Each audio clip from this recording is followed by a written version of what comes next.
कि हजरत उमर के जमाने में एक ऐसा शख्स भी आ गया जो किसी से कर्जा लिया था, दे नहीं रहा था। उसने आकर के मुकदमा कर दिया हजरत उमर के पास और वो रोने लगा। जो कर्जदार था वो रोने लगा, पैसे कुछ भी नहीं है। मदीने वाले ने मुकदमा कर दिया कि ये बाहर का आदमी है, मुझसे कर्जा लिया, बाहर का आदमी है, मदीने का नहीं। हजरत उमर ने कहा पैसे वापस कर रहा है या क्या करेगा? कहा मैं अपने गांव जाकर के लेके आ सकता हूँ, मेरे पास तो नहीं है। कहा तू गांव जाकर वापस आएगा, क्या गारंटी? यहाँ भी बैंकें गारंटी लेती है ना। उमर फारूक रज़ियल्लाहु ताला ने पूछा कोई गारंटी है? कहा मुझे मदीने वाले कोई भी नहीं जानते। हाँ वो था मुसलमान या जो भी रहा हो, मजबूर था, मजलूम था, पैसे नहीं थे। पूछा मदीने वालों में से कोई इसकी गारंटी लेगा, कोई गारंटर बनेगा, जामीन बनेगा? तो कोई नहीं था। एक साहबी उठे हजरत अबू दरदा, कहा हजरत उमर से कि मैं इसकी गारंटी लेता हूँ। कहा कितने दिन की? कहा उस शख्स से पूछा गया कब तक आएगा? कहा 2 दिन में आऊंगा। हजरत उमर ने कहा अबू दरदा तुम नहीं पहचानते इसको, अगर ये 2 दिन बाद नहीं आया तो तुझे जेल में डालेंगे, तैयार है? कहा ठीक है तैयार है। वो चला गया। 2 दिन गुजर गए, फिर अदालत लगी। वो जिसका कर्ज था वो भी आया था, अबू दरदा भी आए हुए हैं।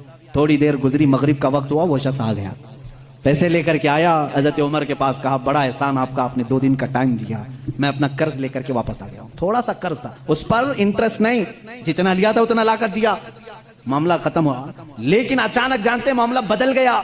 जिसका कर्ज था वो आया हजरत अमीरुल मोमिनीन के पास, कहा मैं माफ करता हूं, मुझे नहीं चाहिए पैसे इसके, इसको वापस दे दें, ये गरीब है, जरूरतमंद है, दे दें इसको।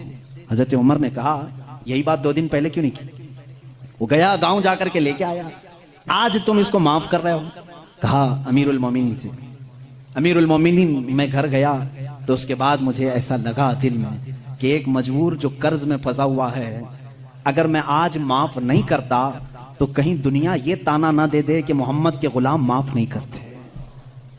मैंने सिर्फ मेरे आका की तरफ तवज्जो की, इसलिए मैंने आज माफ कर दिया कि कोई उंगली मेरे रसूल की तरफ ना उठाए।